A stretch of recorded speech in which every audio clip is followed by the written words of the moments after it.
E começou a valer nesta semana um regime cambial diferente para as exportações de soja da Argentina. O dólar soja prevê taxa de câmbio em que $1 valerá 230 pesos, acima dos 166 pesos, que é a cotação atual. Isso, na prática, tende a incentivar as exportações de soja pelos agricultores argentinos. O objetivo principal dessa medida, que tem validade até dezembro, é atrair mais dólares para o país, que passa por uma grave crise e uma baixa nas reservas internacionais. Para tratar deste tema e entender os efeitos da medida para o agronegócio brasileiro, nós vamos conversar com o Flávio França Júnior, que é coordenador de grãos da Datagro. Flávio França, um prazer recebê-lo na Jovem Pan News. Seja muito bem-vindo. Olá, Kellen. O prazer é todo meu.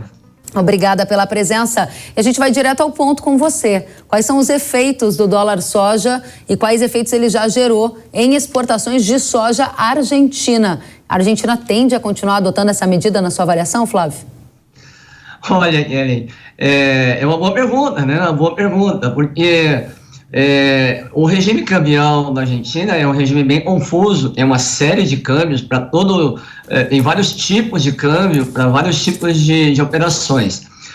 Como você citou rapidamente, o câmbio hoje oficial está na casa de 1,65, 1,66 pesos.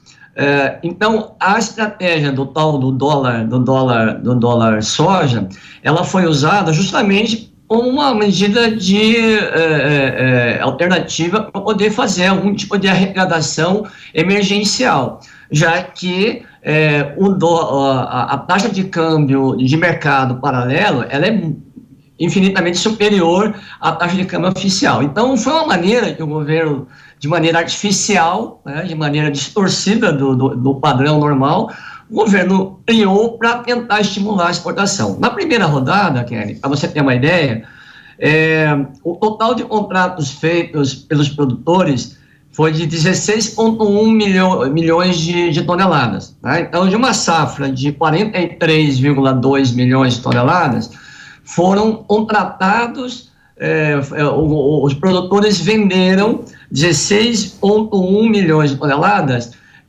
soja destinada ou diretamente na forma de grão ou na forma de subprodutos. Tá? Então é importante deixar claro que não é exportar soja em grão. Tá? Então a Argentina não estará exportando 16,1 milhões de toneladas de soja em grão. O produtor vendeu 16,1 com essa taxa de câmbio anterior, que era de... Agora me fugiu a memória, 200 pesos, tá? Foi 200 pesos na primeira rodada. Então, o produtor comprometeu ou um exportador direto, então uma parte vai ser vendida na forma de grão, mas a maior parte vendida através das indústrias na forma de farelo, óleo, biodiesel, né? Ou subprodutos de forma geral. Né? Interessante. Então esse é o ponto central.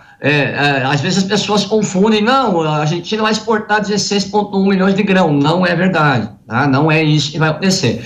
O produtor está desovando, né? Ele tem um problema cambial sério, tem problemas econômicos, políticos, sociais no país. Então ele está veio retendo as suas exportações, se protegendo, né, Kellen? A questão toda pela insegurança política, econômica e social, ele deixa a soja no armazém, né?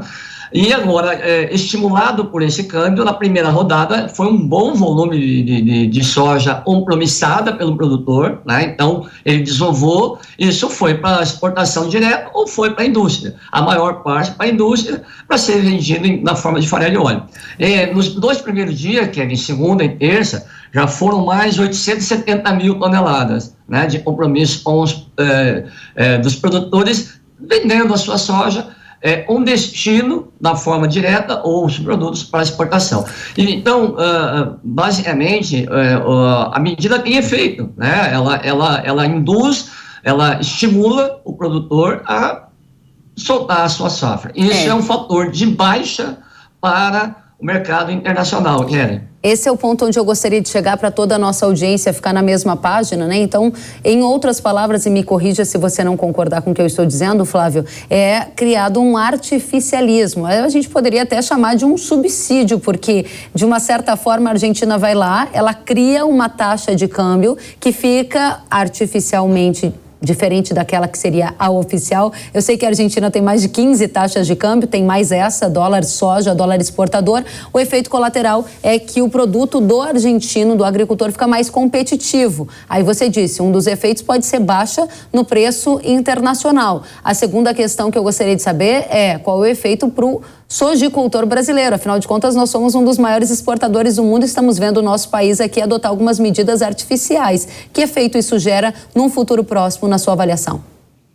Pois é, o nosso grande temor, né, com essa da mudança política e mudança de política econômica, principalmente, é justamente a gente caminhar para umas aventuras, né? Aventuras no sentido econômico, como a gente está vendo na Argentina, né? Então, a gente não tem necessidade de entrar nesse mundo, né? Mas tem um temor, né? A gente percebe no campo, no produtor, uma insegurança, né? Insegurança de medidas que sejam artificiais e de uma maneira ou outra, trazem uma distorção do mundo real, né? O que a gente vive na Argentina é uma distorção do mundo real, de naturalidade econômica. Bom, então esse é o primeiro ponto. Você traz para o produtor brasileiro, essas notícias todas são assustadoras, né? São assustadoras para o produtor brasileiro. Especialmente porque há agora um alinhamento político, né, dos dois governos a partir do começo do ano que vem. Então, o produtor se sente, como eu posso usar o termo suave, se sente inseguro, né? Se sente inseguro. Acho que o ponto, a palavra certa seria essa. Portanto, ele também restringe as suas vendas aqui, né? Porque ele não sabe que tipo de novidade possa acontecer. Possivelmente não tem novidade nenhuma, mas o fato é que ele tem insegurança. A gente está vendo possibilidade de ampliação da máquina pública, de gastos públicos e teto de gastos, a questão fiscal. Então, tudo isso traz uma insegurança, né, natural. Então, o produtor brasileiro, na nossa ótica aqui, esse tipo de notícia só é ruim em dois sentidos. De primeiro, o nosso grande concorrente passa a vender mais produto, portanto, ele, entre aspas, ocupa um espaço no mercado que é do produtor brasileiro, da nossa soja brasileira, do farelo brasileiro. Esse é o primeiro ponto. E o segundo, ele traz insegurança, né? A gente olhando do lado do nosso vizinho e vê, meu Deus, será que algo parecido pode acontecer com o Brasil? Possivelmente não, né? Não é o que a gente está imaginando, né? A gente está esperando. Porém, fica no ar dúvida de segurança. Para efeito de mercado, Kellen, a gente tem o aumento do fluxo de produto argentino para o mercado internacional, né? Então, você tem soja, tem farelo, tem óleo, especialmente lembrando que a Argentina é o maior exportador de farelo e óleo do mundo, né? Portanto, essas medidas afetam mais o mercado de farelo e óleo, nem tanto diretamente o mercado de grão, né? Também afeta mais especialmente o mercado de óleo. Então a gente está vendo nos últimos dias, essa semana agora, uma queda forte no mercado de óleo.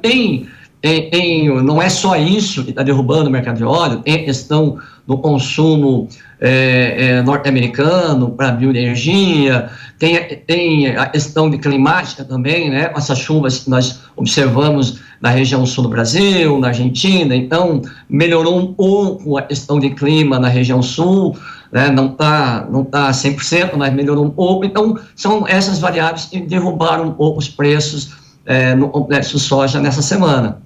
Agora, para a gente amarrar esse raciocínio que você está construindo, de que os brasileiros veem esse tipo de medida sendo adotado por um governo de esquerda na Argentina e temem algum tipo de imitação num futuro governo de esquerda daqui, você acabou de dizer que acha isso pouco provável no momento. O segundo aspecto é que a entrada de um volume de soja da Argentina no mercado global acaba gerando um efeito de maior oferta que, consequentemente, diminui preço na formação dos preços das cotações internacionais. O terceiro aspecto que você diz é que, diante dessa preocupação dos agricultores brasileiros com a nova política econômica, com as incertezas em relação a essas distorções do mercado global, há uma retração na venda antecipada da safra 22-23. E é nesse ponto que eu gostaria de chegar com você. Quanto já foi vendido desta safra que está acabando de ser semeada no Brasil e que deve totalizar mais de 150 milhões de toneladas, de acordo com as previsões da Datagro?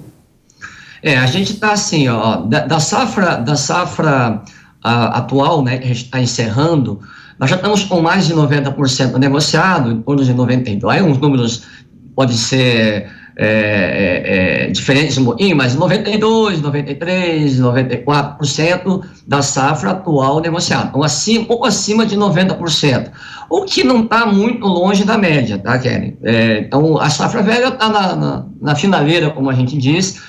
Ela é normal, ela foi vendendo, o produtor foi vendendo de maneira escalonada, está encerrando agora aí os últimos contratos. Tem um pouquinho de soja ainda da safra velha. Safra velha, 21-22, com cerca de 90% já vendido. Um pouquinho mais de 90% negociado da safra velha. E a safra nova? A safra nova, né, é essa que você está perguntando, ela está bem pouco vendida. Está em torno de 20% da safra, apenas 20% da safra negociada, e o normal nessa época, final do ano, seria a gente estar vendido perto de 40% da safra já, tá? Então a gente está, vamos dizer assim, a metade, né, de compromisso da safra nova. Então tem a ver, aí nós citamos, né, insegurança, com a mudança política, a questão de preços também é importante. Os preços negociados para a safra nova estão mais ou menos em linha com os preços atuais, né? Em termos de Chicago, em termos de câmbio, não está muito diferente. Então, ele não está empolgante ao produtor, ele não está estimulante para ele sair correndo e vender. A sua visão é que o preço tem elementos que vão levá-lo a subir mais, e isso faça com que esse grande grupo que está segurando as compras esteja tomando a decisão certa, ou você está um pouco mais pessimista em relação à alta de preços? Olha, essa questão do preço é uma questão bem delicada, né? Como sempre, né? A gente tem que sempre fazer algumas salvaguardas aqui na direção desses preços. Na minha visão, entendo que existe um choque de oferta no mercado mundial. Portanto, os preços podem até oscilar, como estão oscilando essa semana, mas eles continuarão muito altos, Kelly. Choque de oferta, você quer dizer que a gente está com problemas de oferta? Isso, choque de oferta é pouco produto, redução dos estoques globais, estoques norte-americanos, né? Com as perdas que nós tivemos na América do Sul, seguidas com as perdas sérias, perdas nos Estados Unidos, perdas na Europa, perdas na Ásia. Estou relacionando aqui, Kelly, perdas do complexo grãos, que aí inclui soja, inclui milho, inclui trigo, né? Então, os três produtos estão mais ou menos no mesmo nível, no mesmo balaio, né? Como a gente pode falar de maneira mais pejorativa. Então, existe um problema de oferta global. Isso, na nossa visão, não vai permitir que os preços caiam acentuadamente no próximo ano. Então, o produtor não tem muito susto, né? Ele não tem por que o mercado internacional desabar em 2024. Em 2023, e eu diria até 2024 também. E na questão cambial, também central para a formação do preço, também existe uma questão agora, com toda essa insegurança fiscal está no ambiente atual, né, com a mudança de governo, é possível que esse dólar não abaixe muito mais do que já abaixou, ou até possa subir mais. Então, a expectativa do produtor é justamente essa, e não tem sustos para baixas acentuadas no mercado internacional, e o câmbio até pode, no meio do caminho, dependendo do que vier de política econômica, pode surgir algumas bolhas de alta. E aí ele vai poder aproveitar e vender maior volume. Flávio França Júnior, quero agradecer a sua presença aqui no Hora H do Agro, Jovem Pan News. Você que está há anos acompanhando o mercado de grãos e hoje é coordenador de grãos da Datagro. Obrigada pelos esclarecimentos sobre o dólar soja adotado na Argentina e sobre os efeitos colaterais disso na formação de preço do mercado global e na expectativa de renda e comercialização do agricultor brasileiro. Você é muito bem-vindo, volte sempre. Um abraço a todos. Igualmente a você.